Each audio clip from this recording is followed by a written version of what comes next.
Here we have Kalamazoo 2" by 48" belt sander. It's unused. It's in really good condition. The belt will probably have to be replaced because it does wobble when it's running.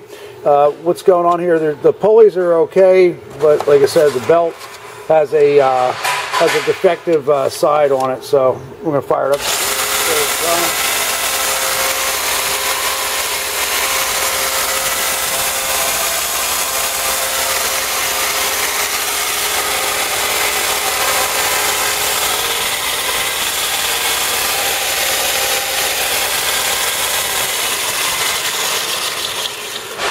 Overall, it's in really good condition, and we thank you for looking at our product.